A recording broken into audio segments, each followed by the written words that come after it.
You're a small business. You work hard, but you don't have a huge marketing budget, and you're always looking for new ways to find customers. Have you ever thought about audio? You're listening to an ad right now, aren't you? Introducing AudioGo, a new online platform that lets you run ads on the top podcast and digital radio stations. Don't have a radio ad? We'll make one for you. Sign up for free today at audiogo.com. AudioGo, audio advertising made simple. Blog Talk Radio. Hi, this is Jennie Walker, and welcome to Closet Conversations. Today I wanted to give you sourcing tip number 1 in a series, an ongoing series. There won't be an end to it, I'm pretty sure.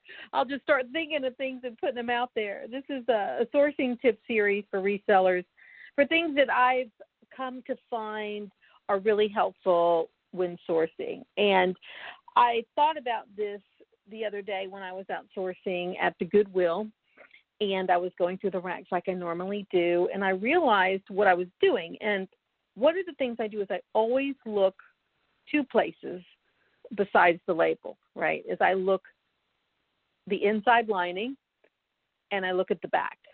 And so many brands do very interesting things inside the lining and on the back. And it's very expensive to do that, to add an additional lining that's complicated or has patterns or something unique on the inside. It's much more expensive to make a garment like that. And I specialize in vintage Moschino, and so much about that brand has to do with what's on the inside lining, what's on the back, the sleeves. And a lot of times, you know, when you're sourcing, if you're just going through and you're looking at the front and you're looking at the label and you're going through quickly, you're going to miss really interesting pieces by not stopping and seeing what's in the back. And the other day at the Goodwill, I came across a vintage jacket by Kinnar, and it was just your classic from the 80s, and the buttons, I think, had color on them, so maybe they were covered buttons in a different color than white. And I said, oh, I know what this is. This is, you know, I know that brand, and it looked 80s, so I kind of pulled it out, and then I looked on the back, and the entire back was covered in sequins. And it was a series for Moulin Rouge, and it had Moulin Rouge at the top in red sequins, and then a design, a complicated design, maybe like someone trying to dance or something, in red and black and green, I think, all over the bag. It was extraordinary. It's $19.99. The price is pretty extraordinary, too. And I picked it up immediately. It's right now at the dry cleaners being hand cleaned, because the only thing that was wrong with it was one spot on the shoulder and then the shoulders themselves.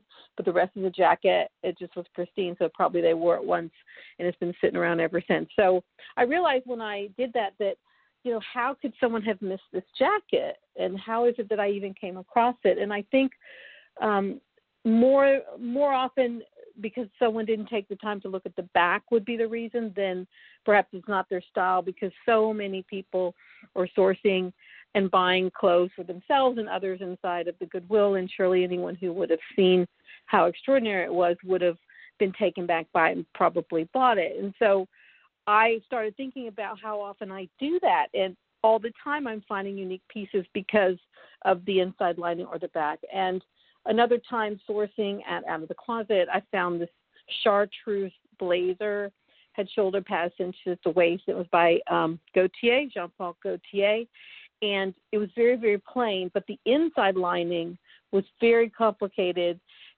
in black, and then the famous sketch drawing that Gaultier has of this face is kind of angular, and as soon as I saw that, I'm like, oh, this is Gaultier, this is pieces, and it helps date the item, helps date stamp it by having that lining, because that particular logo shape was used during a certain period in the designer's career. And since Gaultier no longer makes ready to wear, he doesn't even make couture. He is done. He is retired and living on the beach, I guess.